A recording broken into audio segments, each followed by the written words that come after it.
sa lahat. Guys, nandito po ako sa may Premium Bikes at meron po ako nakita rito. Ito na po yung bagong-bago na Honda Click. Yung mga, di ba yung iba po nabili, tapos may mga decals tinatanggal. Nako, ito pag nakita nyo to guys. Tara, ano ako.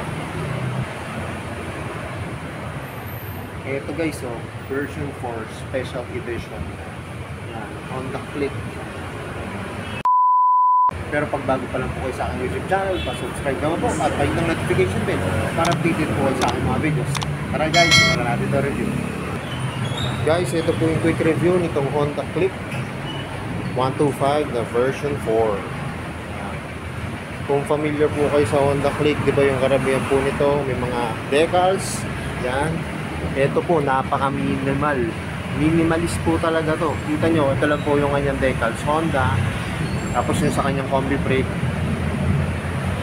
Tapos meron siya rito ano, emblem yan, ng Click. Napaka-solid nito guys. All black lang siya.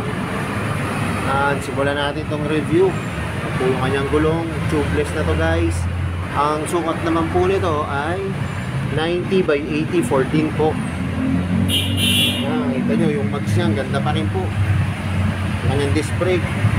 Ito po yung kanyang brake caliper, Tokiko. Ito yung kanyang front shock, yan, matte black. Kanyang fender, yan, glossy po. Tapos, combi brake na siya. Yung kanyang headlight, dito nyo naman, LED. Pati po yung kanyang signal light, LED rin po. Tapos, oh, may decals po siya rito, Honda.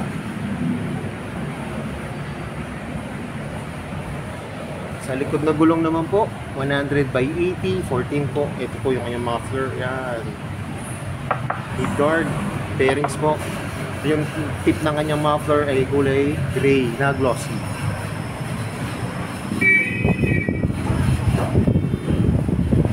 Guys, ito po yung kanyang taillight. Yan, LED. Pati po yung magkabilang signal light. LED rin po. May reflector po siya rito para kita po tayo sa gabi. Yung kanyang grab bar. Yan, para po siyang dark brown. Yan. Kaya hindi nyo mapapansin. Tinero lang po siya sa kanyang mags. Saka guys, ano po pala to drum brake pa rin siya. Air shock, glossy na black. Wala pong kickstart.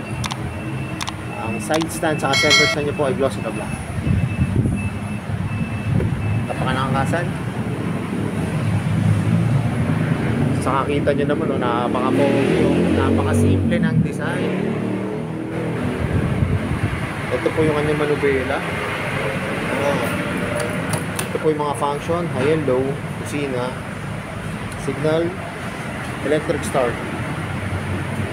Yung kanyang susian, dito nyo na po pipindutin yung kanyang seat para bumukas yung upuan. Ito po yung packet niya. Ganda nito guys, may USB port, tapos kasyang-kasyang cellphone.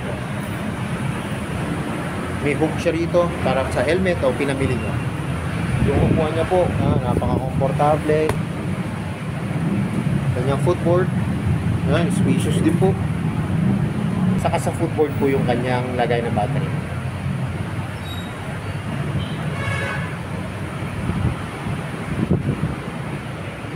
So yun guys, sasakyan ko na tong Click 125 na version 4.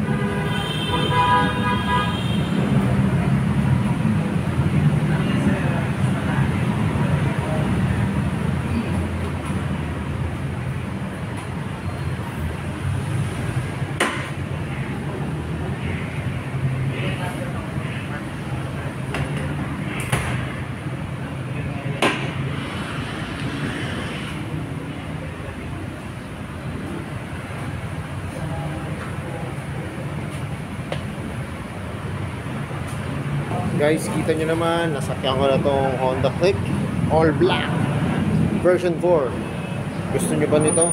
Pasyalan nyo na guys sa Premium Bikes. Yan. Ito po yung kanilang available. Ilan po to? Isa, dalawa, tatlong kulay po ng all black na available ngayon dito. Kaya ito po, kung itong hanap nyo, pasyalan nyo na guys. Kasi guys, ano to sabi nga ni Kuya dito sa kasa, special edition po to. Kaya ano to, ito na po yung pinaka-latest na labas. Kaya kita nyo naman, wala na kayong aalisin, no? Yung mga gusto nang walang sticker, yan, mga simple lang po, ayan, click lang, tapos Honda lang po. Saka ito, liquid food. Yan lang po ang makikita nyo decals niya. Yung price po nito, saka yung kanyang down payment, yung kanyang monthly po, ipopost ko na lang po sa video na to. So yun guys, hanggang dito na lang. Kung bago lang po kayo sa aking YouTube channel, pa-subscribe naman po at pahit ng notification bell para updated po kayo sa aking mga videos. At salamat nga po pala dito sa may premium bikes at nare-review ko po yung mga motor.